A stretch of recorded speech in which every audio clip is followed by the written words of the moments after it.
The dust had not settled on the road behind her when Minnie Abbott decided that she was either the bravest woman in the whole of New Mexico Territory or the most foolish one. And she suspected, as the August sun of 1883 pressed down on her like a hot iron on linen, that it was probably both.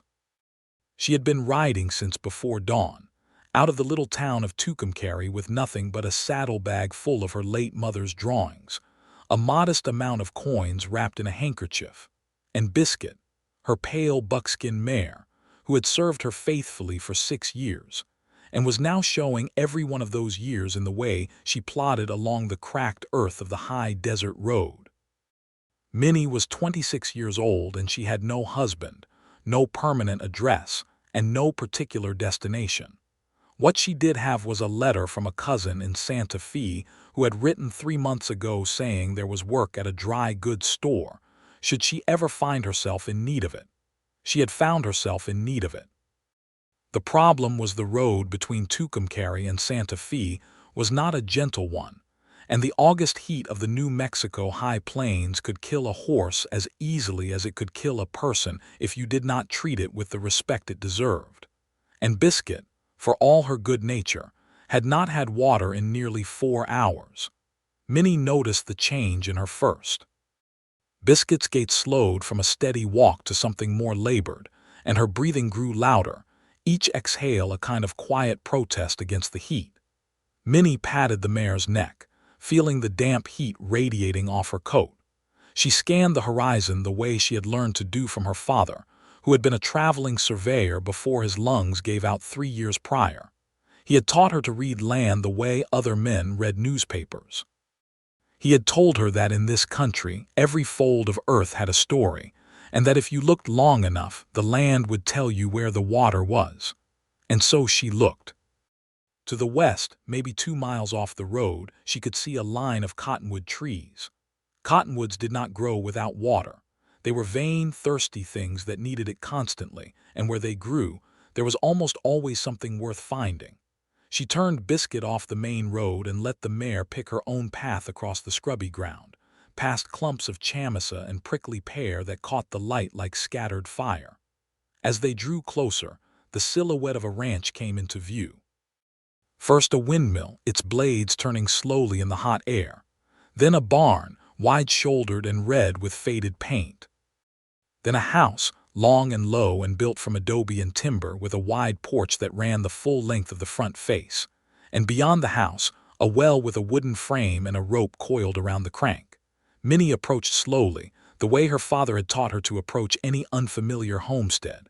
You announced yourself with your pace, not your voice. A woman riding fast toward a stranger's property looked like trouble.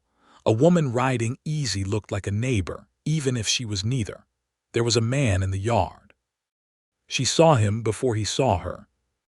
He was working at a fence post near the edge of the yard, driving it into the ground with a heavy mallet, and he worked with the focused, methodical energy of someone who had been doing hard physical labor all his life, and did not find it remarkable.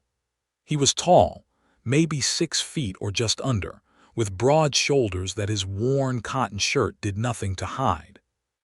His hat was pushed back on his head, dark with sweat at the brim, and when he finally looked up and saw her coming, he straightened in a single smooth movement and set the mallet down against the fence rail without rushing. He waited. That alone told her something about him. A nervous man would have moved toward her or away from her. This man simply waited, which meant he was either confident or patient, and in her experience the best men were both. She stopped Biscuit about 20 feet from him and did not dismount right away, because that was also something her father had taught her. You did not climb down from your horse at a stranger's property until you had been invited to do so. "Excuse me," she said, and her voice came out steady despite the dryness of her throat. "I am sorry to come onto your land without asking. I can see you have a well, and my horse has not had water in some time. I would be grateful if you could spare some." The man studied her for a moment. Not in a rude way, she thought, but in the careful way of someone who was taking in information before responding to it. He had a square jaw and brown eyes that caught the afternoon light, and there was a scar along his left eyebrow that gave him an expression that might have looked severe on another face, but on his looked merely like someone who had survived things and was not particularly bothered by them. "You can water your horse," he said. His voice was low and unhurried. "Well's just there. Help yourself." "Thank you," she said, and swung down from the saddle with practiced ease. She led Biscuit toward the well and began working the crank, drawing up the bucket. The sound of water sloshing in the wooden pail was one of the most satisfying sounds she had heard all day, and Biscuit agreed immediately, pressing her nose into the bucket before Minnie had even set it down properly. The man had not moved to help her, which she also appreciated. She did not need help. She just needed water. She worked the crank a second time and let Biscuit drink her fill, watching the mare's throat move in long, grateful swallows. When the horse finally lifted her head and blew a soft breath through her nostrils, Minnie cupped her own hands under the next pour of water and drank too, and it was cold and faintly mineral and completely wonderful. "Where are you headed?" the man asked. He had not come closer. He was still standing near the fence post, but he had turned fully toward her now, his thumbs hooked in the front pockets of his work trousers. "Santa Fe," she said. "My cousin has work for me at a dry goods store there." "Santa Fe is a 2-day ride from here," he said. "That's if the road is easy and the horse is fresh, neither of which looks to be the case." Minnie looked at Biscuit, who had dropped her head slightly in the way horses did when they were tired and comfortable, and she felt a small twist of guilt. He was not wrong. "I know it," she said. "I will camp tonight and push on in the morning. I have done it before." The man nodded slowly. He did not argue with her, which she appreciated, but he also did not seem entirely satisfied with the arrangement. "You are welcome to stay," he said finally. "I have a bunkhouse.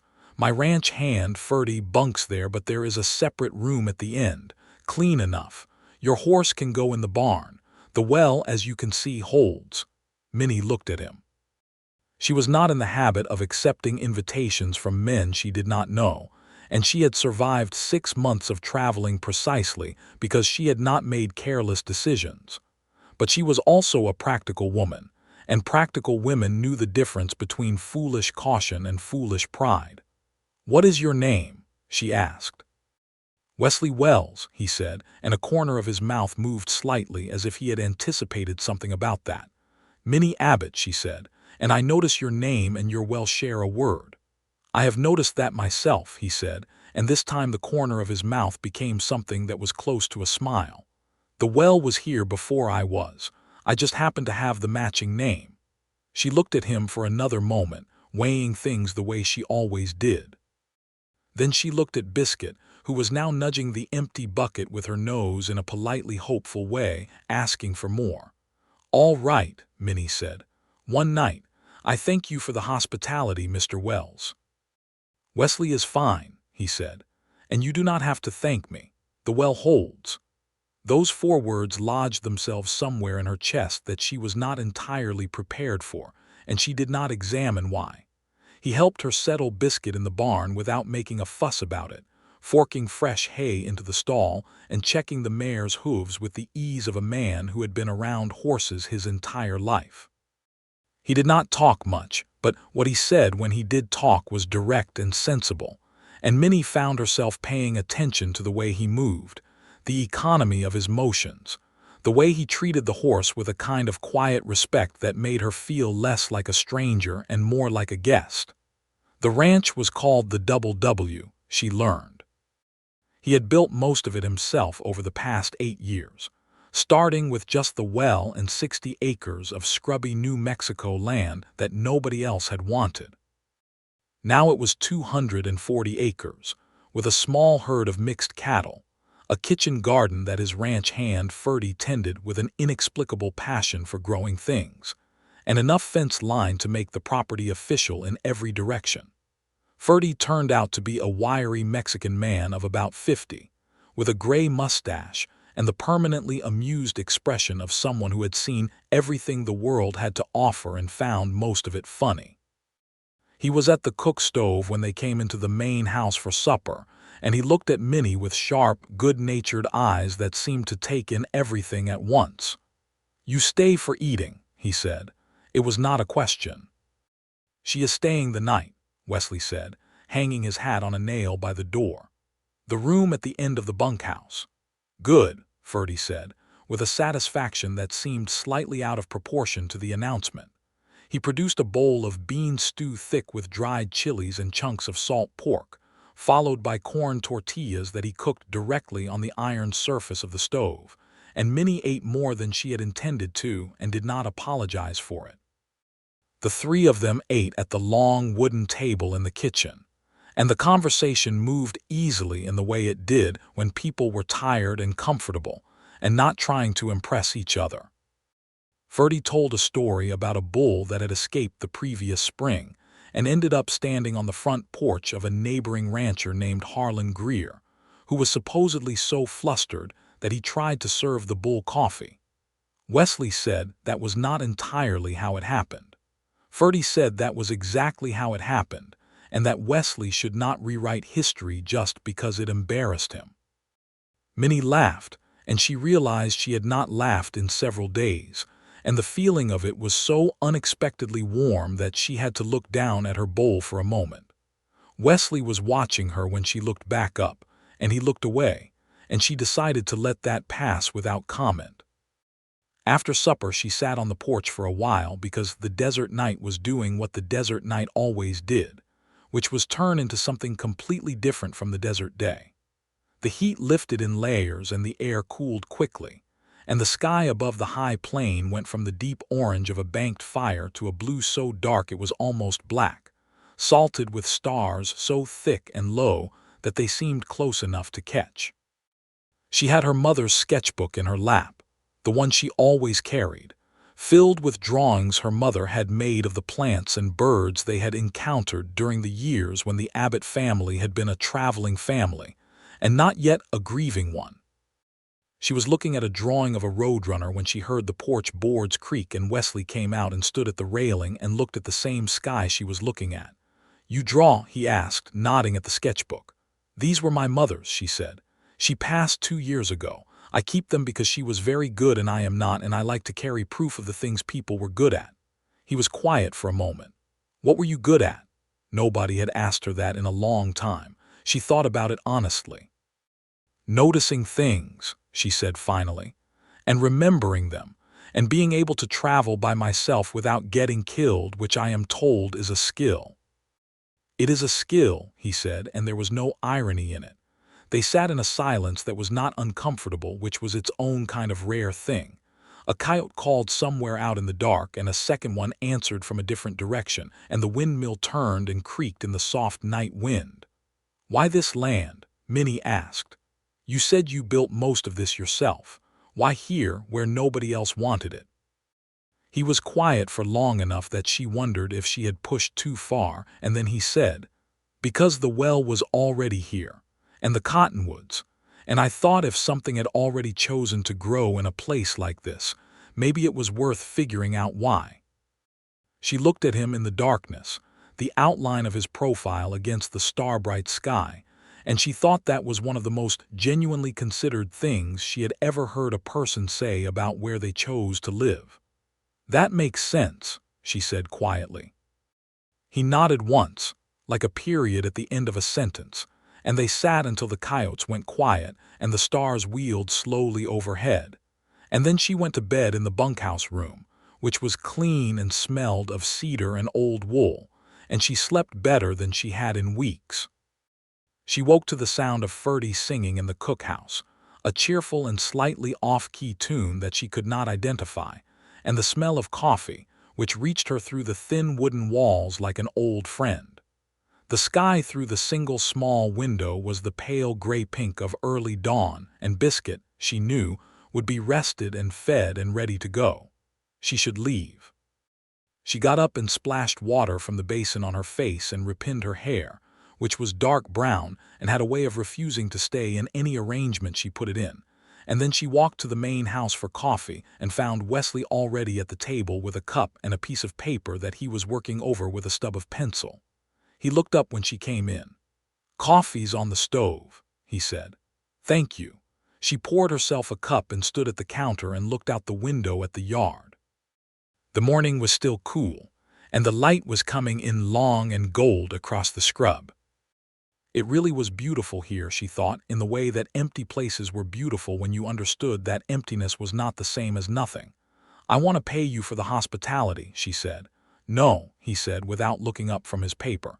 "I insist. You fed me and gave me a place to sleep. That is worth something." "It is worth the hospitality," he said, "which has already been given." She pressed her lips together. "That is a particularly stubborn position, Mr. Wells." "Wesley," he said. "Wesley." He did look up then, and there was something in his expression that was direct without being forward, and she thought again that he was an unusual man. "How long have you been traveling?" he asked. "About 6 months," she said. "I was in Tucumcari before this, before that Amarillo, before that Fort Worth." "Alone, alone," she confirmed. "My father died, my mother died before him. I have no brothers or sisters. My cousin Harriet is in Santa Fe. She is the only family I have." She did not say it in a way that asked for sympathy. She said it the way she said most things, which was plainly, because she had found that the truth was a much easier thing to carry than a polished version of it. "I am sorry," he said, and he said it in a way that felt like he meant it without needing to perform it. "Are you from here?" she asked, sitting down across the table with her coffee. "Colorado originally," he said. "A town called Alamosa. My father ran a livery stable there. I left when I was 22. Came down through the mountains, spent a few years working other men's cattle. Saved enough to buy this land when I was 28. I am 34 now."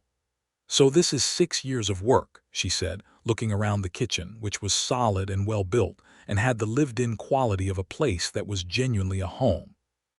"6 years and a few broken things along the way," he said. She was not sure if he meant boards or bones or other things, and she did not ask. She stayed a second night because Biscuit threw a shoe that afternoon, and a horse with a thrown shoe could not travel any kind of distance on the rocky High Plains road without risking a stone bruise that would lame her for weeks. Wesley found the shoe in the barn and reattached it himself with the calm efficiency of a man who had done it dozens of times. But by the time he was done, the sun was already low, and Minnie had been helping Ferdy pull weeds from the kitchen garden, which had somehow turned into a 2-hour project, and the road to Santa Fe was not a road to start at dusk. "Tomorrow," she said, and Wesley nodded and did not push the matter in either direction. That evening they sat on the porch again, this time with Ferdy between them for the first part of the evening, smoking his pipe and telling Minnie about how he had come to the Double W 4 years ago after a spell working on the railroad, which he described as the most backbreaking and badly paid work in the territory, performed under supervisors who treated Mexican workers with a contempt that he said flatly, and without heat, was both unjust and profoundly stupid. Since those same workers were the ones keeping the whole operation from falling down. Wesley listened to this without interrupting, and then said that Ferdy was right about that in every particular. Minnie appreciated that Wesley said it. She had met enough men in her travels who went quiet and uncomfortable when the injustices of the territory were raised plainly, as if naming them might cause trouble. She had found, generally, that the trouble came from not naming them. Ferdy went inside eventually, and the night settled around them, and Minnie found herself in the habit of the porch already, as if 2 evenings were enough to make a ritual. "Do you get lonely here?" she asked, because she was thinking it and she had never been much good at not saying the things she was thinking. Wesley considered this. "Sometimes," he said, "in the winter mostly." Ferdy visits his sister in Albuquerque in December and January. Those are quiet months. "I think I would like quiet months," she said, and then laughed a little at herself. "I say that because I have not had them. I have had months of too much moving and not enough still." "What would you do with the stillness?" he asked. Nobody had ever asked her that before either. She thought about it. "Write things down," she said. "I have been collecting things in my head for years, things I have seen and heard. I think I would write them, not for anyone else necessarily, just to have them exist somewhere outside my own head. That is a good reason, he said. They looked at the stars. Your horse will be all right in the morning, he said. The shoe is firm. I know, she said. Thank you, a long pause. You do not have to go tomorrow, he said, if you are not ready. It was said simply, without pressure, and that was the thing that made it land harder than it might have otherwise. He was not trying to keep her. He was just letting her know that the option existed. The well holds, she said softly, echoing his own words from their first meeting, and she felt him turn to look at her. It does, he said. It always has. She stayed a third day and then a fourth. And by the fifth day, the pretense that she was leaving in the morning had dissolved so quietly that neither of them mentioned it. And she found herself beginning to understand the shape of the days at the double W mornings were for the cattle, which Wesley and Ferdy moved between pastures in a rotation that Wesley had worked out carefully over 6 years to keep the grass from being overgrazed. Afternoons were for the 1,000 other tasks of running a working ranch, the fence repair and equipment maintenance, and the endless small negotiations with a piece of land that was beautiful and demanding in equal measure. Evenings were for the porch and the stars, and a kind of quiet conversation that Minnie had never found so easy with anyone else. She began to make herself useful without asking permission, because she was not comfortable being idle. She took over the cooking from Ferdy, who surrendered the task with exaggerated relief, and immediately spent the recovered time on his garden with the devoted energy of a man who had found his calling. She discovered that she was a better cook than she had realized, mostly because she had been cooking since she was 12 and feeding traveling men who were not polite about bad food. She made cornbread that Wesley ate 3 pieces of and then looked slightly embarrassed about, which she found charming. She made coffee strong enough to stand a spoon in, which was the only kind Ferdy would drink. She wrote in the evenings after supper, sitting at the kitchen table with a fresh composition book she had purchased in Tucumcari, filling pages with the things she had accumulated in her years of traveling, the birds she had seen along the Canadian River, the names of the women who had taken her in when she needed a room for a night and asked nothing but company in return, the way Fort Worth smelled in summer, the sound the wind made through the mesquite trees at dusk. Wesley would sometimes sit at the other end of the table and work on his own papers, his accounts or his plans for the next section of fence, and the room was warm with lamplight and the companionable sound of 2 people doing quiet separate things together, and Minnie thought that this was a thing she had not known she was hungry for until she found it. On the 7th day, she rode out with Wesley to check the far fence line, and he showed her the full extent of the double W in a way that felt like he was showing her something he was proud of without quite being able to say so. The land was rougher and more various than she had realized from the yard. There were 2 seasonal arroyos that ran with water in the spring, and then dried to cracked pale mud by July, and Wesley had planted willow cuttings along their banks 3 years ago, and some of them had taken and grown into small, graceful trees that moved in the wind like dancers. There was a section of the eastern pasture where the ground rose to a small, flat-topped mesa, and from the top of it you could see in 4 directions for what seemed like forever, the land folding and rolling away toward mountains that were blue with distance. "I come up here sometimes," he said, when they had climbed up and their horses stood behind them ground-tied in the grass. "When the work is heavy and I need to remember why I am doing it." Minnie stood at the edge of the mesa and looked at the world below them and felt something in her chest that was hard to name but felt like recognition, as if she had been looking for something for a long time and had walked up a small flat hill in New Mexico territory and found that it had been here all along. "I understand that," she said. He was standing beside her, close enough that she could feel the warmth of him, and when a gust of wind came over the mesa edge and took her hat, she grabbed for it and so did he, and their hands closed around the brim at the same moment, and they both laughed, and she thought she could count on one hand the number of times she had heard him laugh, and each one of them was worth keeping. He let her have the hat. On the 9th day, she received a letter from her cousin Harriet, forwarded by the postmaster in Tucumcari, who had been holding it. Harriet wrote that the position at the dry goods store had been filled by the owner's nephew, and that she was sorry, but that she still had a spare room if Minnie wanted to come to Santa Fe anyway and figure things out from there. Harriet was kind, but she was practical, and the letter was honest in the way practical kindness tended to be. Minnie sat with the letter at the kitchen table and read it twice and thought about what she wanted. It was the first time in 2 years that she had asked herself that question directly, not what she needed, not what was available, what she wanted. Wesley came in from the yard and washed his hands at the basin and turned and saw her face. He did not ask. He sat down across the table and waited, and that patience of his, which she had come to understand was not indifference but a kind of deep respect for other people's inner weather, was on full display. "The job in Santa Fe is gone," she said. "I am sorry," he said. "I am not sure I am," she said, and she was surprised by her own honesty. He looked at her steadily. "I want to stay," she said. "Not because I have nowhere else to go. I have Harriet. I have enough coins to get there and find something else. I want to stay because I want to be here. I want to be here with this land and this porch and your terrible coffee and Ferdy's opinion about everything." She paused. "And you, mostly you." The silence that followed was not long, but it was the kind of silence that had weight and texture, and she sat in it without flinching because she was not a woman who said true things and then ran from the sound of them. Wesley's jaw worked slightly, and she saw him thinking, and she waited. "Minnie," he said, and just her name in his mouth was a different thing than hearing it anywhere else, lower and more careful, as if he was handling something he did not want to break.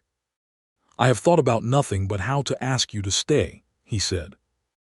"Every morning for the last 6 days, I have woken up thinking about the fact that you were going to leave, and I could not find the right words to make asking not seem like something it is not." "And what is it not?" she asked. "It is not charity," he said firmly. "And it is not loneliness asking someone to fill a gap. It is me saying that in 9 days you have become something I would very much like to not go back to living without." She looked at him for a long moment, and her heart was doing something significant and warm, and she let it. "Then I will stay," she said, "as long as the well holds." He laughed again, the third time she had heard it and still worth keeping, and this time it stayed on his face longer, softening him into something that she thought most people probably never got to see, and she felt a private pride in having found it. They did not rush things. Neither of them were rushing people. But over the weeks that followed, the ranch began to feel differently to both of them, as if the same land they had each been standing on was subtly rearranged by the fact of knowing the other person was also standing on it. Minnie learned the cattle by sight, which delighted Ferdy and surprised Wesley, who had not expected her to want to. She learned which ones were stubborn, and which ones were skittish, and which one old steer, a wide-shouldered reddish animal she named Bishop, had the personality of a parish elder who had seen too much nonsense and no longer felt obligated to tolerate it. She helped Wesley with the fall roundup in September, and if the neighboring ranchers who showed up for the day were surprised to find a woman working cattle alongside the hands, they were too polite or too sensible to say so, and by midday she had earned enough general respect by being competent that the surprise faded into just the ordinary fact of the day. After the roundup there was a supper, and Minnie cooked it, a big spread of chili and cornbread and a dried apple pie that she had made with dried fruit from Ferdy's garden stores, and the table was full of sun-browned men who ate with the focused gratitude of people who had worked very hard and were very hungry. Ferdy sat at the end of the table and accepted the compliments on the cooking with an expression of slight puzzlement, as if unsure whether to take credit for work he had not done or admit that someone else had done it, and thereby draw attention to his own displacement from the kitchen. And the calculation playing out on his face was so visible that Minnie had to turn away to hide her amusement. One of the ranchers, a broad man named Sam Prout who ran a spread about 15 miles east, watched Minnie clear plates with the comfortable efficiency of someone at home in her own kitchen, and leaned over to Wesley and said something in a low voice. And Wesley's expression did not change. But he looked across the table to where Minnie was, and their eyes met briefly, and hers asked a question, and his answered it in a way that was entirely private and required no translation. Later, when the other ranchers had ridden home and Ferdy had disappeared to the bunkhouse with the self-effacing tact that she had come to understand was one of his finest qualities, Wesley found her on the porch again, which was the place where most of the real things between them happened. "Sam Prout asked if you were my wife," Wesley said. The porch was quiet. A nighthawk cut across the dark sky in a long, swooping arc. "What did you say?" she asked. "I said not yet," he said. She let the words settle. They were good words. They were honest words. They contained a direction without making a demand, and she recognized that this was Wesley's particular genius for saying difficult things in a way that gave the other person room. "Not yet," she repeated. "That is a careful thing to say." "I am a careful man," he said. "You are," she said. "I have noticed." He turned from the railing and looked at her fully, the way he rarely did, because he was sparing with it, and she had learned that when Wesley Wells looked at you directly and fully, it was because he intended to mean everything he was about to say. "I would like to ask you to marry me," he said, "when you are ready to hear it as a real question and not just a rancher talking too fast." She considered the night, the stars, the windmill turning slowly, biscuit in the barn, the composition book on the table inside with 2 months of writing in it, the dried apple pie on the sideboard which had turned out beautifully. "Ask me in the spring," she said. "I want you to know me through the winter first. I want us to know each other past the easy part." "That is a very sensible answer," he said. "I am a very sensible woman," she said. "Mostly." He smiled, and it was a full smile this time, not the corner-of-the-mouth variety, and it changed his whole face into something she wanted to look at for a long time, and she suspected she would have the chance. The winter of 1883 going into 1884 was a cold one across the high plains, and the double W pulled inward like a living thing conserving heat. The kitchen became the center of the world, warm from the iron stove from before dawn to after supper. Ferdy did go to Albuquerque in December to visit his sister, and his absence made the ranch very quiet, just Minnie and Wesley in the long cold days, working the reduced winter routine of feeding the cattle and keeping the equipment from freezing. It was in the winter that she came to know him more completely, because when there was nowhere to go and nothing to distract from the weather, you saw a person's true interior. And what she found in Wesley Wells's interior in that cold, quiet, lamplight season was not disappointment. He was a man who read. She had not expected that, though she was not sure why she had not, and she found it both pleasing and somewhat embarrassing of herself to have been surprised. He had a shelf of books in the main room, well-read copies with broken spines and penciled margins, and they took turns reading aloud in the evenings, sometimes from one of his books and sometimes from her composition book, which she had begun to trust him with in small sections, reading him pieces as if testing the water temperature before getting in. He listened with full attention when she read. That was its own kind of intimacy. He told her about his childhood in a limosa in those winter evenings, things he had not mentioned in the easier days of fall. His mother had died when he was 14, and he had run the livery stable beside his father after that, just the two of them. And when his father remarried 3 years later, the new wife was a good woman, but the house felt differently, and Wesley had found himself wanting a space that was entirely his own, which he supposed accounted for why he had eventually ended up on 240 acres of land that nobody else wanted, building something from nothing. "Do you talk to your father still?" Minnie asked one evening, looking up from her knitting, which she had taken up in October with more determination than skill and was improving steadily. "Letters," he said, 3 or 4 a year. He is not a writing man, but he tries. His wife Clara writes cleaner than he does and usually adds a note at the bottom. "That is sweet," she said, "that she does that." "It is," he agreed. He looked at the fire for a moment. "He would like you," he said. She kept her eyes on her knitting. "Would he?" "He would say you had sense. That is the highest compliment my father gives." "Then I will try to deserve it," she said softly, and felt the warmth of the room settle around her like a promise. She told him about her own parents in return, about her father's surveying work and the years of constant travel, the way she had gone to school in 7 different towns and had learned to make friends quickly, because she never had time to make them slowly. She told him about her mother's sketchbooks, and the way her mother could look at a piece of land that most people would call plain and find in it something exquisite and specific and worth recording. She told him that she thought she had inherited her mother's way of seeing but not her mother's way of drawing, which was her single greatest aesthetic regret. "You see things clearly," he said. "The drawing part is just mechanics." "That is spoken like a man who has never tried to draw a bird and had it come out looking like a very aggressive cloud," she said, and he laughed, and the sound of it in the winter kitchen was warm and good. In January, a blizzard came down off the mountains and pinned them inside for 3 days, the world outside the windows white and howling and indifferent.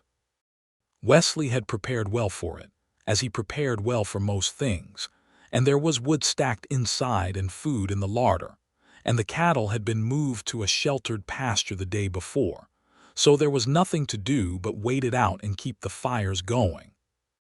On the second day of the blizzard, when the wind was at its worst and the world beyond the glass was entirely erased, Wesley told her something he had not told her before. "I was engaged once," he said, out of nowhere, and she set down her coffee cup and looked at him. "What happened?" she asked. Her name was Cecily Ward. She was from a Limosa. "We were going to be married when I was 24, and then I told her I was leaving Colorado, and she asked me how far I was going, and I said I did not know, and she said she could not follow someone who did not know where he was going, and she was right to say it." He paused. "She married a man who ran a hardware store in Denver." "I hope she is well. Do you think of her?" Minnie asked, not jealously, only genuinely. "Sometimes," he said, "not in the way you might think. Mostly I think that we each knew something true about the other that the other could not fix, and we were both honest enough to say it. That is actually a good thing, even if it did not feel like one." "You were 24, she said. "That is young." "I was," he said. "I am different now." "How are you different?" He thought about it. "I know where I am going now," he said.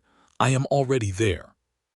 She reached across the table and put her hand on his, and it was the first time she had touched him deliberately and with intention, and he turned his hand over and held hers, and they sat that way for a long time with the blizzard roaring outside and the kitchen warm and the fire breathing steadily in the iron stove. The blizzard broke on the 3rd morning, and they went out together to check on the cattle and found them huddled and cold but intact, and the world was transformed. Every bush and fence post crowned with snow that caught the early light and threw it back in colors, and Minnie stood in the white yard and looked at the blue sky that had returned above the white earth and thought that she did not want to be anywhere else on earth. Wesley was watching her. "What?" she said. "Nothing," he said. "I am just glad you stayed." Spring came the way spring always came to the high desert, slowly and then suddenly, the chamisa going silver gold first, then the prickly pear showing its waxy blooms in orange and yellow, and then one morning in late March, the cottonwoods leafing out in that specific pale green that was the color of new things, and the land woke up from its winter self and became something different and hopeful. Ferdy came back from Albuquerque in February with a new hat and renewed opinions about gardening, and he settled back into the Double W as if he had never left, and the ranch returned to its full 3-person rhythm. If he noticed the changed quality of the air between Wesley and Minnie, he said nothing about it directly, but he began cooking again occasionally on Sunday mornings, giving Minnie the morning off, and he whistled while he did it, which was the clearest possible signal that he was pleased with the general state of affairs. On an evening in early April when the air smelled of new grass and the last snow was finally gone from the north faces of the small hills, Wesley came in from the barn and washed his hands at the basin and stood at the kitchen counter for a moment. And then he turned and looked at her with the full attention look, the rare and careful one, and she knew what it meant. She had known it was coming. She had told him to ask her in the spring. Here was the spring. She put down her pen and looked at him from across the kitchen table. "Minnie Abbott," he said, and his voice was steady, but she could hear the care in it, the weight of it, the particular seriousness of a man who does not say important things unless he means them completely. "I have known you since August, and I have spent part of every day since then being glad that your horse needed water. You are the most honest person I have ever known. You are braver than you know and sharper than most people recognize and kinder than you let on. I want to be your husband. I want this to be your home. I am asking you now in the spring because you told me to, and because in the spring is exactly when I feel most sure that things that grow are worth growing."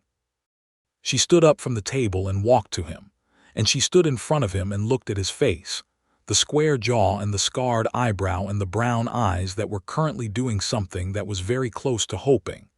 And she thought about everything she had carried by herself for 2 years and how light it had become in his company.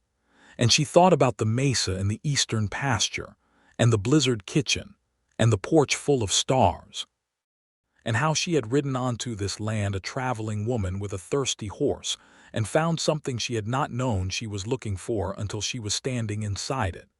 "Yes," she said, "I will marry you, Wesley Wells. And I would like you to know that I am very sure about it."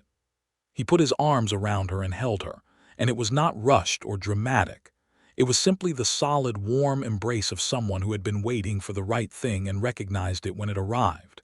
And she pressed her face into the worn cotton of his shirt and felt his heart beating steady and fast against her cheek and thought, this is it.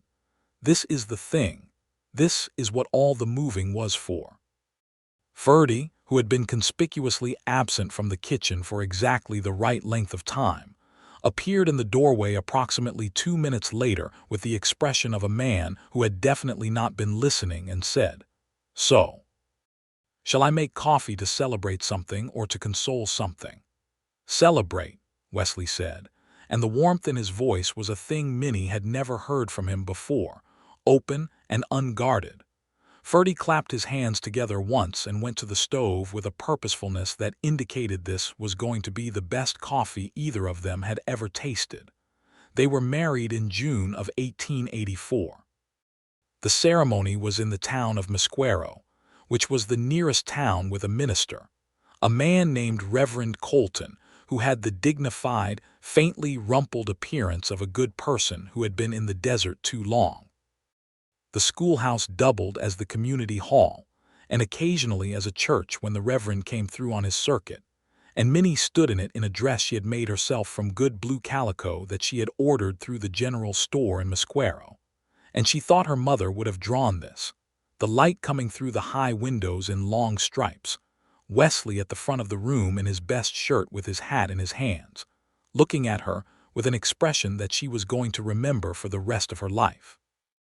Sam Prout and his wife came, and several of the other neighboring ranchers who had been at the fall roundup, and Ferdy wore a jacket that he had bought in Albuquerque and sat in the front row with the proprietorial satisfaction of a man who felt personally responsible for the events unfolding before him. When Reverend Colton asked if anyone had objection to this marriage, the room was entirely quiet except for Biscuit, who could be heard stamping in the churchyard outside, which Minnie took as equine approval. She said her vows clearly and without wavering, and Wesley said his the same way.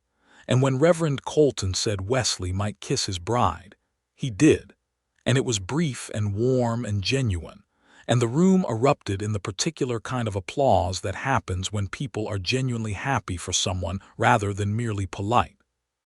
They rode home to the Double W in the long gold light of the June evening, Minnie and Wesley side by side on the road, and the land was at its best in that light, the shadows long and the colors warm, and the cottonwoods above the well catching the last of the sun and turning it to something close to green fire. "Hello, Mrs. Wells," Wesley said as they came into the yard. "I will be Minnie Abbott Wells," she said. "If that is all right."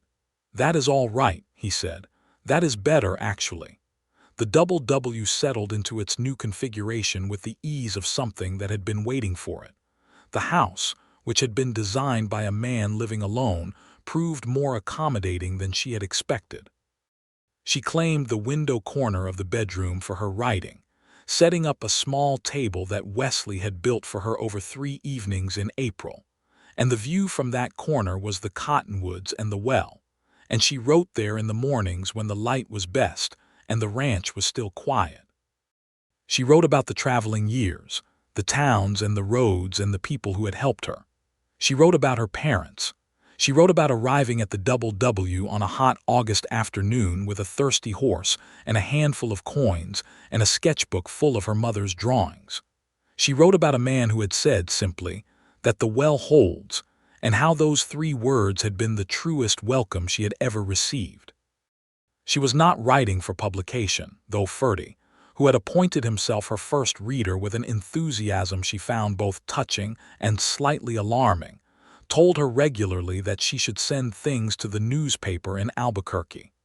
Maybe one day she would. For now, she was writing to have things exist outside her own head, and that was enough. That first summer of their marriage was a good one. The cattle were healthy, the rains came in July the way they were supposed to, and the ranch had a prosperous, settled feel to it that Wesley wore with the quiet satisfaction of someone who had worked for something a long time, and was not surprised to have it but was genuinely glad. In the evenings there were still the porch and the stars, but they were different evenings now, with the particular ease of 2 people who no longer had to navigate the careful distances of early knowing. Wesley would sit with his arm around her shoulders and she would lean into him, and the coyotes would call in the dark, and the windmill would turn, and the cottonwoods would sigh in whatever breeze the night sent. She discovered that marriage to Wesley included a consistent supply of small surprises, which was not what she had expected from a man who ran his ranch on careful routine. He brought her wildflowers from the arroyo bank sometimes, set in a jar on the kitchen table without comment. He read the passages she had written that moved him, and told her plainly which ones they were and why, which was more valuable to her than any general praise. He learned that she disliked sleeping in a warm room and opened the window without being asked every night from April through October. He carved a small shelf bracket for the wall beside her writing table, perfectly sized for her composition books, and the craftsmanship of it was so clean and precise that she traced the joins with her fingertips for a long time when she first saw it. She came to understand the rhythms of the Double W deeply enough to anticipate them, to know that the first week of August was always the hardest on the cattle, and the well needed watching, that October brought a particular wind out of the north that meant frost was 2 weeks away, and the kitchen garden needed to come in. That November was the month Wesley did his full accounting, and his jaw went tight, and his sentences got shorter, and the best thing to do was bring coffee and leave him alone, and let him work through it. She also discovered, in late September of 1884, that she was going to have a baby. She told Wesley at the breakfast table one morning, calmly and directly, because those were the only ways she knew how to tell things. He set down his coffee cup and looked at her for a moment, and then he got up and came around the table and knelt beside her chair and took her hands in both of his, and he looked at her with something in his face that she had never seen there before, open and odd and entirely uncomplicated, and he said nothing for a moment because he seemed to have run out of words, which for a man as economical with words as Wesley was probably meant the emotion was very large indeed. "Are you well?" he asked finally. "Perfectly well," she said. "I am healthy and I know what to expect and I am not frightened. I want you to know that." "And are you glad?" he asked, and the question was careful, giving her room, always giving her room. "I am very glad," she said. "I am the most glad I have been about anything in a very long time." He pressed his forehead to their joined hands and stayed there for a moment, and she rested her free hand on the top of his head, and the kitchen was quiet around them. Ferdy took the news with the restrained delight of a man who had been privately expecting it, and was glad to be right. He immediately proposed expanding the kitchen garden to include a section of carrots and parsnips, apparently on the theory that approaching parenthood required more root vegetables, and nobody felt moved to argue. The pregnancy was, as Minnie had promised, an uncomplicated one. She was healthy and sensible and continued doing most of what she had always done at the ranch, adapting as she needed to without drama. The neighboring ranchers' wives came to call, a visit she had been expecting, because the women of the territory kept track of each other through an informal but highly reliable network, and they arrived on a Tuesday in November with pies and opinions about childbirth, and she received both with good grace. Sam Pruitt's wife, Eleanor, was a compact and sharp-eyed woman of about 40 who had 4 children and no patience for nonsense, and Minnie liked her immediately and recognized that Eleanor liked her in return, which was the beginning of the first real friendship she had made since settling at the W. Eleanor told her that the nearest midwife was a woman named Mrs. Espinosa in Mosquero, who had attended more births in this part of the territory than anyone else, and was both skilled and unflappable.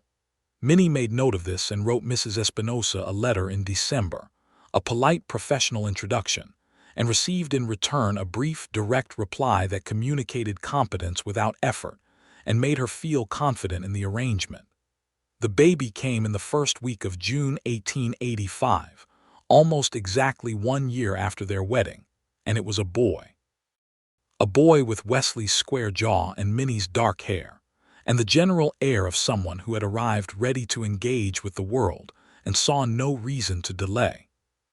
They named him Thomas Abbott Wells, Thomas for Wesley's father and Abbott for Minnie's maiden name, carried forward. It was Mrs. Espinosa who delivered him, exactly as advertised, with calm efficiency and a kind word at the precise moments when a kind word was needed.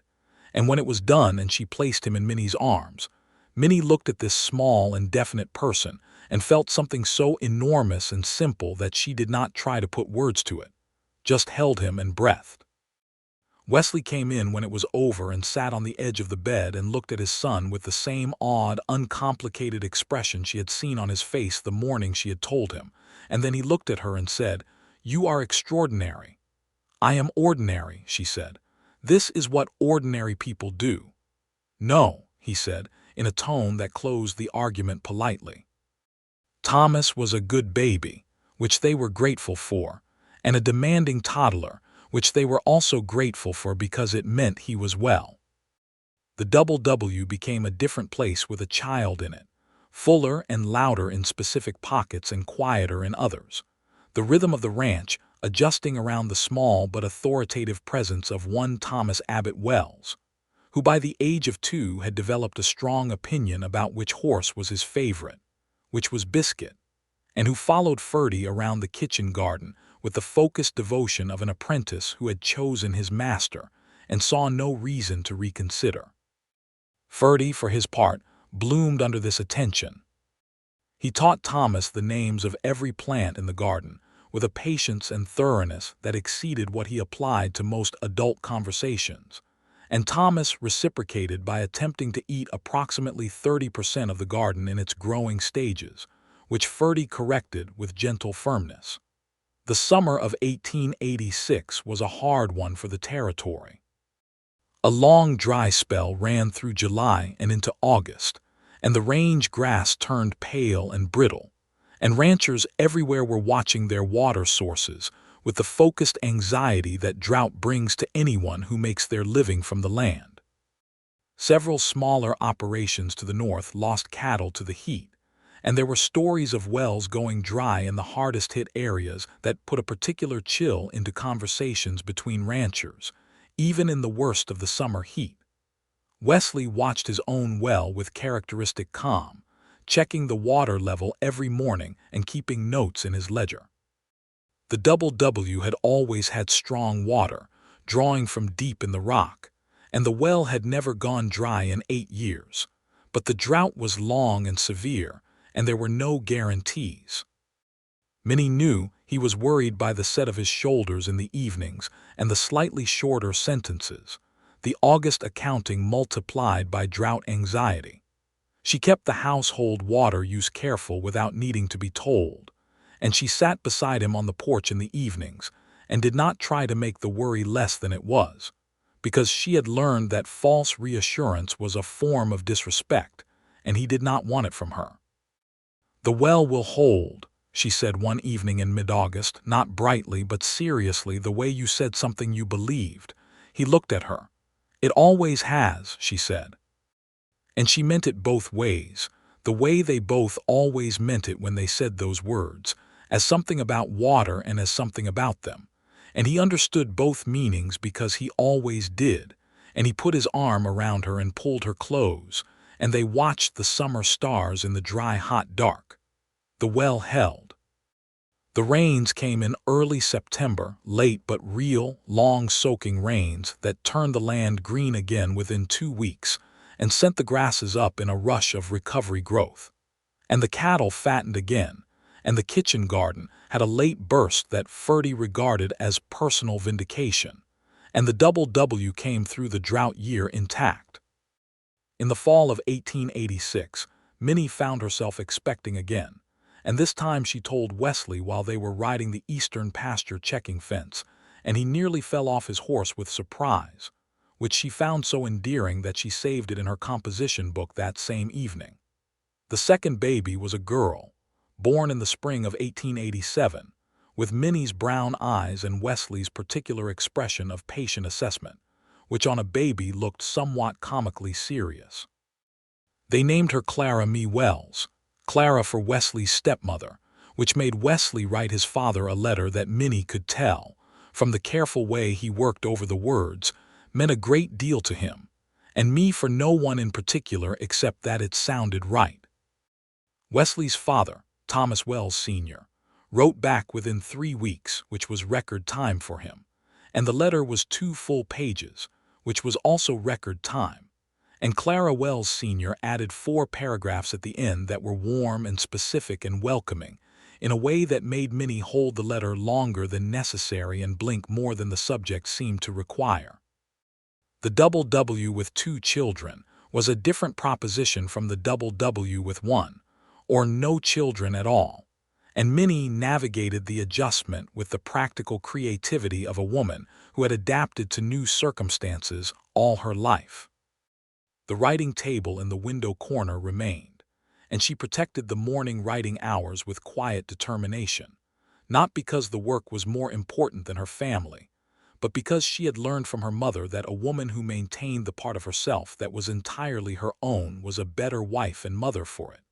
And Wesley understood this, and respected it, and occasionally defended the morning hours from Thomas's early rising intrusions with the same calm firmness he applied to cattle management.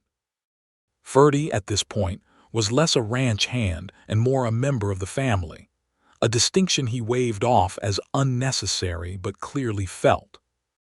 He had a way with both children that was specific and individual, patient with Thomas's questions about everything and quietly enchanted by Clara's early serious personality. And he took both of them into the garden with a regularity that gave Minnie uninterrupted hours and produced children who knew the difference between a turnip and a parsnip before they could write their names. The years at the double W settled into themselves, not monotonously but in the way of things that have found their proper shape and keep it. Good years and hard years, seasons of plenty and seasons of lean, the ordinary extraordinary texture of a life built on land you have chosen and loved. Wesley expanded the ranch gradually and carefully, acquiring an adjacent 60 acres in 1888 when the neighboring claim was abandoned, and adding a small orchard of apple trees along the east fence line that took 3 years to bear fruit and then bore it abundantly, filling the cellar with dried rings and jars of preserves that lasted through the winter with something to spare. He was a methodical builder, unhurried, adding to the house a second bedroom for the children in the fall of 1887, and a covered side porch for summer kitchen work in 1889, each addition solid and considered, made to last. Minnie did eventually send a piece of her writing to the Albuquerque Journal in 1888, a single essay about traveling alone as a woman through the New Mexico territory, written from the perspective of someone who had done it and survived it, and found it to be a mixed education in the best and worst of what the territory offered its travelers. The editor published it without changes and wrote her a letter asking for more, which she read 3 times and then showed to Wesley, who read it once and said she should send him more, with the matter-of-fact confidence of someone who had never doubted that she was good at the things she was good at.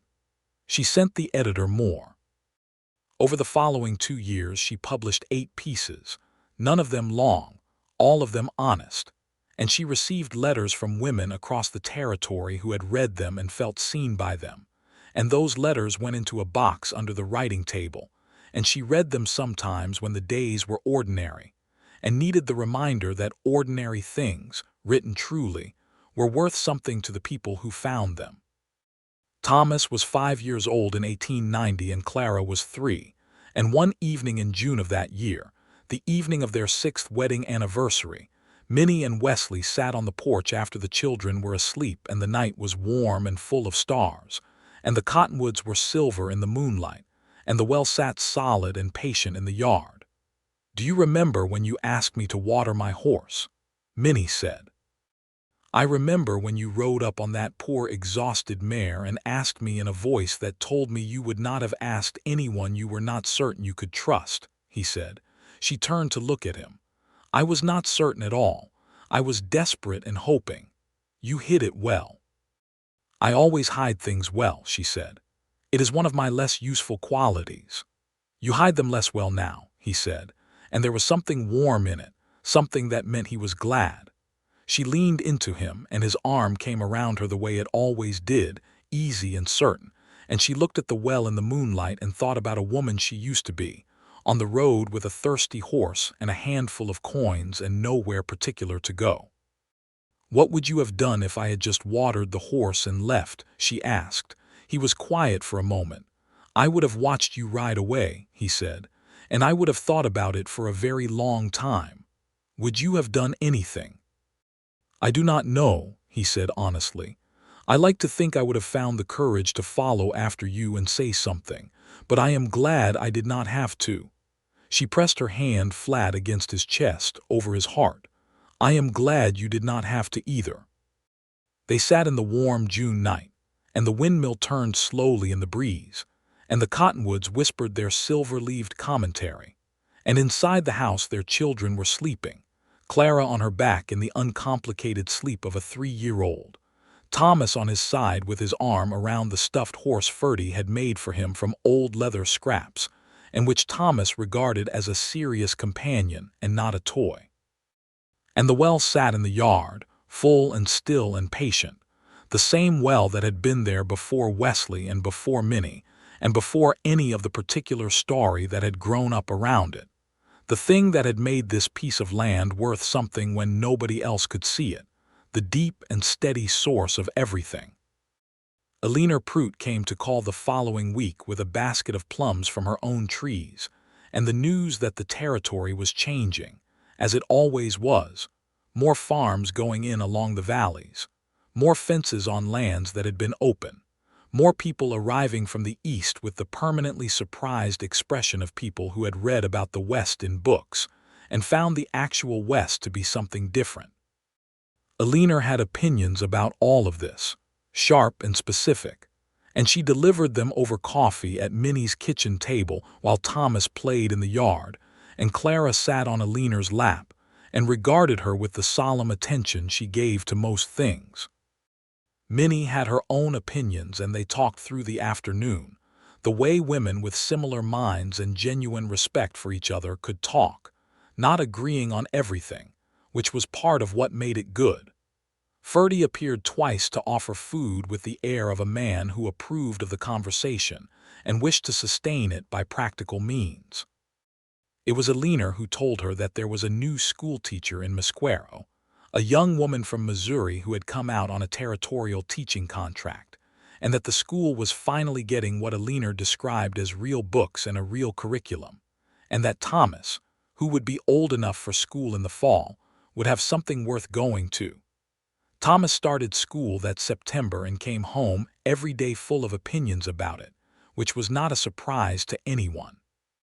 He was a serious and curious student, which was also not a surprise, though his teacher, Miss Hargrove, wrote Minnie a note in October to say that Thomas had a habit of asking questions that required her to consult the reference books more frequently than she was accustomed to, which she said she meant as a compliment, and which Minnie received as one. Clara, watching her brother go off to school each morning with the contained jealousy of a younger child, denied an activity, declared at age 4 that she would be going to school immediately, and that 3 was too old to have not started, and the confidence of this position, delivered with her arms folded, and her father's expression on her small face, made Wesley bite the inside of his cheek very hard and look at the ceiling. The fall of 1890 brought Wesley's father out from Colorado for the first time, making the journey at the age of 62 with the deliberate stubbornness of a man who had decided something was going to happen and had arranged his body's cooperation accordingly. He arrived on the stage from Santa Fe looking windburned and slightly shaken by the journey but fundamentally intact, and he stepped down into the yard of the Double W and looked around at it with eyes that were very like his son's, and then he looked at Minnie and said, "Wesley wrote me that you had sense." He was understating the case. Clara Wells Sr. had not been able to make the journey due to a lame knee, which she had written was the most frustrating limitation she had encountered in her 58 years. But she had sent a letter with Thomas Sr. that was warm and specific, and included a recipe for apple cake that she said was famous in a Lamosa, and Minnie read it twice and put it directly into her composition book. Thomas Sr. spent 2 weeks at the Double W, and in that time Minnie watched the particular quiet thing that happened between a father and a son who had long been separated by geography, and had found, over time and letters, a way back to something close and genuine. Wesley showed his father the ranch with a pride he wore differently in front of his father than in front of anyone else, younger somehow, and Thomas Sr. walked the fence lines and visited the orchard and stood at the well and said, "You did a fine piece of work here," and Wesley said, "I had help," and looked at Minnie, and Thomas Sr. saw the look and nodded once. The night before Thomas Sr. left, they sat all 3 on the porch, the old man and the couple, and the stars were doing what they always did, which was remind you of scale, and Thomas Sr. said, "Your mother would have been proud of you, Wesley. I want you to know I have said that to myself for 20 years and have never found the right time to say it to you, and I am saying it now." Wesley was quiet for a moment. Minnie did not look at him because she knew he would want the privacy of the moment, and she looked at the cottonwoods instead, and she heard him say, low and steady, "Thank you, Dad." Thomas Sr. patted his son's knee once, and that was the whole of it, and it was enough. In 1891, Minnie published her first longer piece, a series of 4 connected essays in the Albuquerque Journal about the experience of women building homes in the territory, drawing on her own experience and the experiences of women like Alina Prout and Mrs. Espinosa, and the women who had written her letters and given her permission to use their stories. The response to the series was significant enough that the editor wrote her a long letter about expanding it into a book, and she read the letter at the kitchen table and felt the particular quiet thrill of something she had believed in privately being recognized by the world. She showed it to Wesley over supper. He read it through carefully and set it down and said, "You should do it. It is a large undertaking," she said. "You are a large undertaker," he said, meaning it as a compliment, and she laughed and shook her head. "Do not tell Ferdy yet," she said. "He will try to help, and then he will have opinions, and then I will have to manage his feelings about the process." "He will find out," Wesley said. "I know," she said. "I am just delaying the inevitability." Ferdy found out 2 days later, apparently through the same invisible network that communicated all territorial news, and his reaction was exactly as predicted, enthusiastic and opinionated, and ultimately so genuinely supportive that she forgave him the opinions and let him read the drafts. The writing of the book stretched through 1891 and into the spring of 1892, done in the morning hours at the window table while Biscuit grazed in the near pasture, and the children were at school and Wesley was out on the ranch, and the house was quiet in the particular deep way of places where good work happens. She filled 4 composition books in that time and sent pages to the editor in Albuquerque by post, and received them back with comments and returned them again. The slow, careful commerce of making something real out of something felt. It was during the writing of the book that she realized she wanted to dedicate it to Wesley, not with a single line but with the full story of how she had arrived here, which was the story the book needed at its front, the truest version of what it meant to find your place in the world. She wrote the dedication last, and she showed it to him before she sent it, the way she showed him the things that mattered. He read it at the kitchen table with the lamplight falling on the page, and she watched his face, and when he finished he looked up and she saw what was in his eyes, and she was glad she had written it honestly. "Minnie Abbott Wells," he said quietly. "Wesley Wells," she said. He reached across the table and held her hand the same way he had during the blizzard, and the lamp burned warm between them, and outside the well held in the dark. The book was published in September of 1892 by a small press in Albuquerque, printed in a modest first run that Eleanor Prout declared was insufficient, but which sold out within 2 months. It was called simply Women of the Territory, and on its dedication page it said, "For Wesley, who said stay as long as the well holds, and for all the women who found their own wells and stayed." The reviews in the territorial papers were good, and a review in a Denver newspaper called it the clearest-eyed account of frontier women's lives that had been written, which Minnie read with the particular complicated mix of pleasure and pressure that being accurately described tends to produce. Letters came from all across the territory and from states further east, from women and from men, and she answered as many of them as she could, because she had received letters when she was lonely on the road, and she knew what they meant. Thomas Abbott Wells, 7 years old, asked his mother very seriously what the book was about, and she told him it was about people building lives in difficult places and finding what they needed to keep going. He thought about this and then said that sounded like the ranch, and she said that yes, it was a little like the ranch, and he nodded and went back to his arithmetic. Clara, at 5, found a copy of the book on the kitchen shelf, and attempted to read it on the grounds that if her brother could read books she could too, and her determination in this enterprise, combined with her father's expression of patient assessment and her mother's refusal to be defeated by difficult things, produced a reader out of her roughly 6 months ahead of schedule, which Miss Hargrove reported to Minnie with the particular satisfaction of a teacher who has witnessed something genuinely excellent. The decade turned, the territory changed. The years the Abbott family and the Wells family had spent building a world in that high desert country became part of a larger story, the story of a region becoming something, finding its shape. More families arrived and more ranches took root, and the road to Santa Fe was better traveled than it had been in 1883, when a young woman on a tired horse had turned off it toward a line of cottonwoods. Wesley expanded the orchard and contracted it again when the water table required careful management, making the decision without dramatics, understanding that the land asked for adjustment sometimes and that you gave it.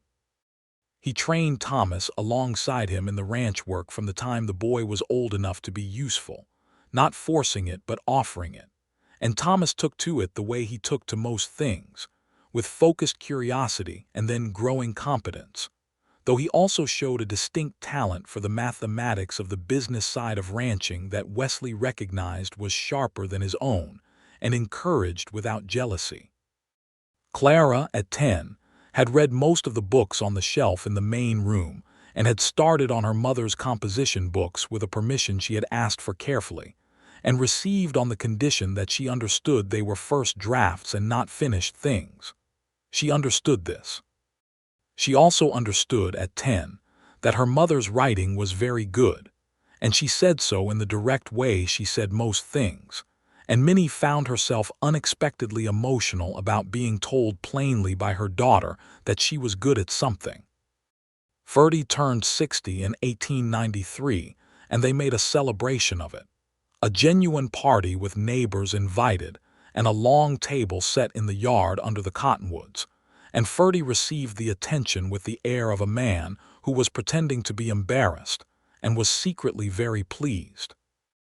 And he gave a speech about the double W that was funny and warm, and ended with something so quietly sincere about Wesley and Minnie that there were several people at the table looking at things that were not each other for a moment.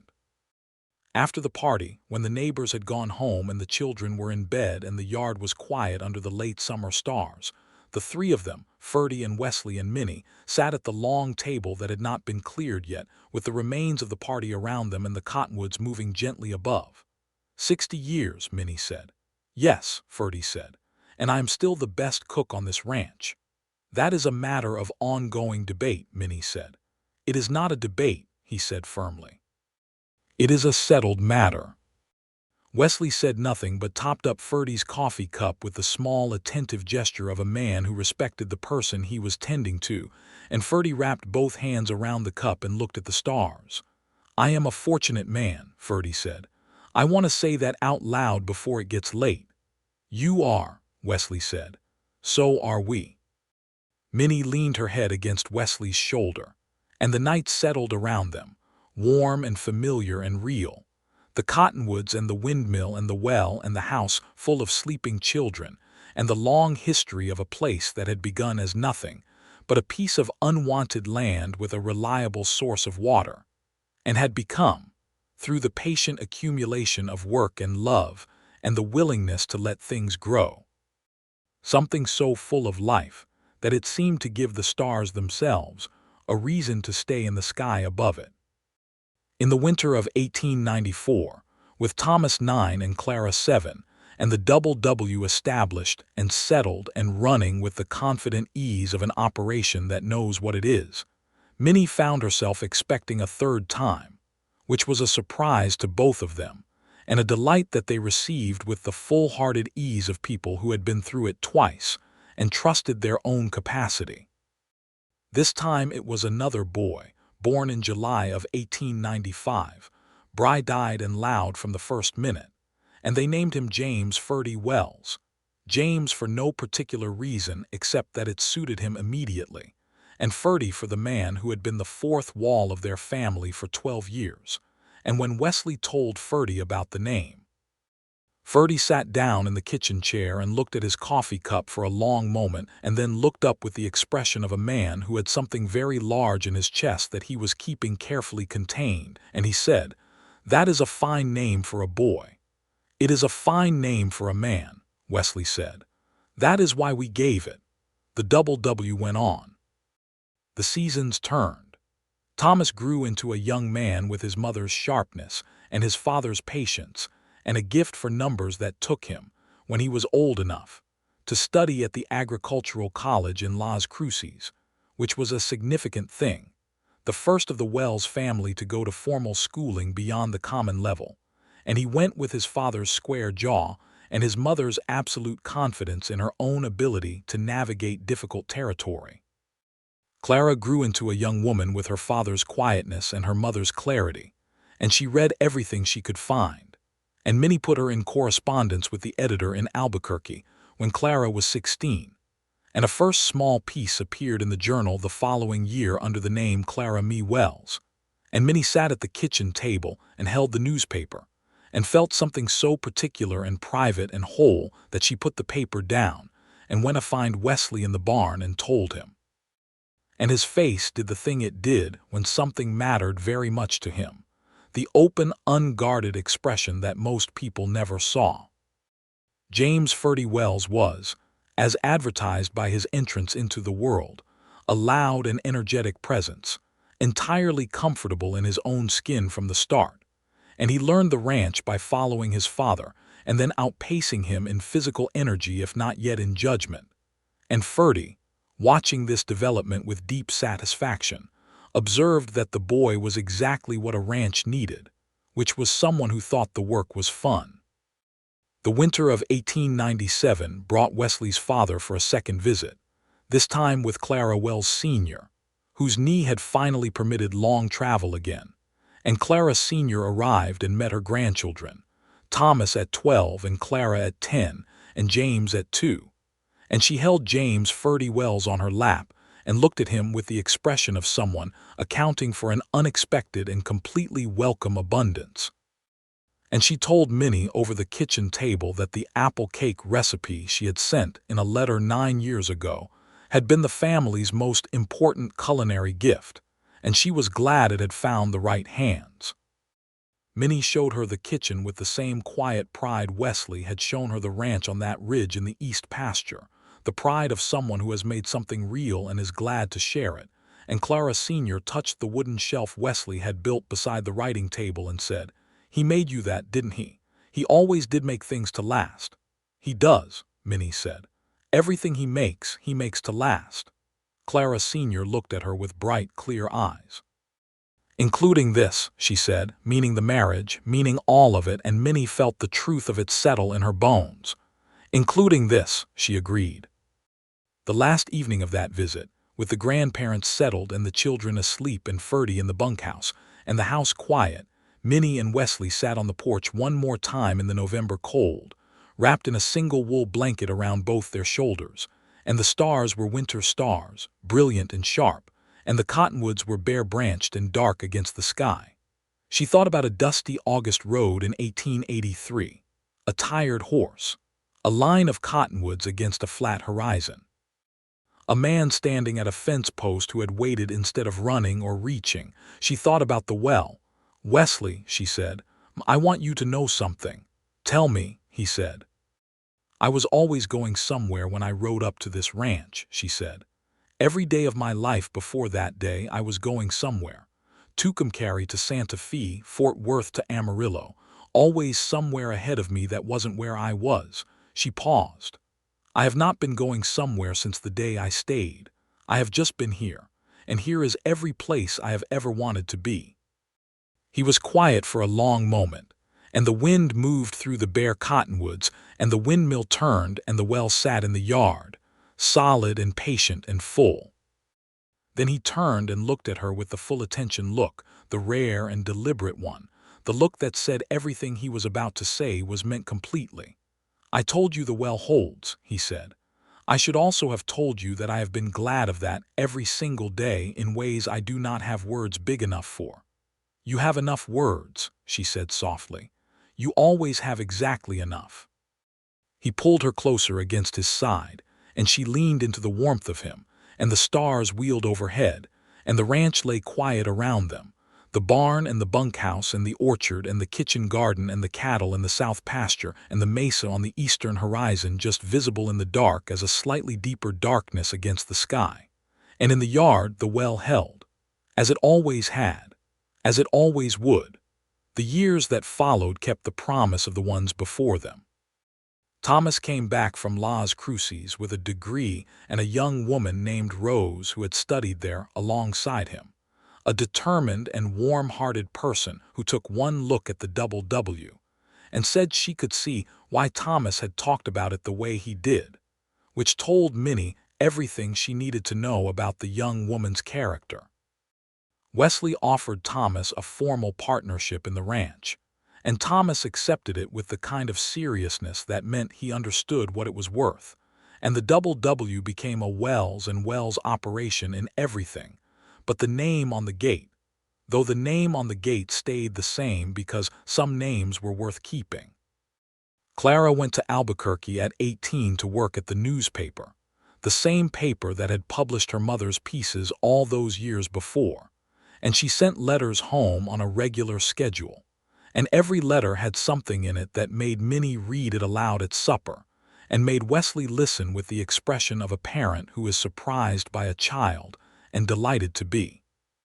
Clara was 22 when she came home for a visit with a young man named Daniel, who was a newspaper printer and quiet in the way that suggested depth rather than absence. And Minnie watched him at the supper table and saw that he looked at Clara the way Wesley had always looked at her, with full attention and genuine interest. And she thought, yes, that will do very well. James Ferdy Wells grew up with the ranch in his blood and his father's land sense, and an additional quality of pure physical joy in the work that made him the kind of rancher who whistled while doing difficult things, which Ferdy, now in his 70s and slowing but still present, described as a fine quality in a young man and a direct reflection of good upbringing.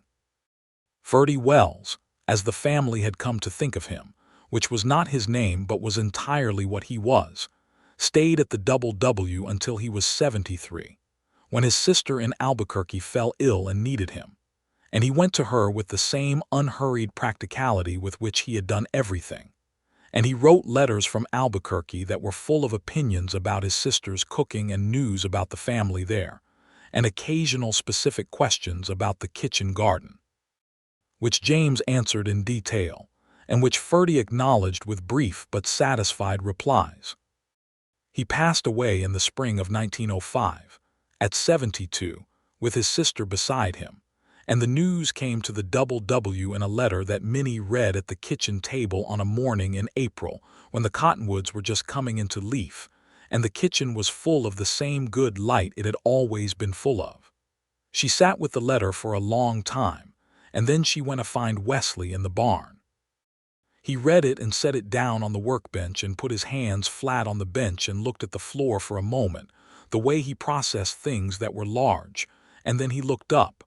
He was a good man, he said. He was the best kind of man, Minnie said. The kind who shows up and stays and makes everything better and does not make a fuss about it. They planted a cottonwood tree for him that spring, at the corner of the kitchen garden, which was the place he had most clearly left his mark, and the children and grandchildren who came to the W in later years learned to call it Ferdy's tree without always knowing the full story, and some of them were told the full story, and some of them pieced it together from the books and letters that Minnie had written, and all of them understood that it was a tree that grew in love and was worth knowing. The mornings at the window table continued.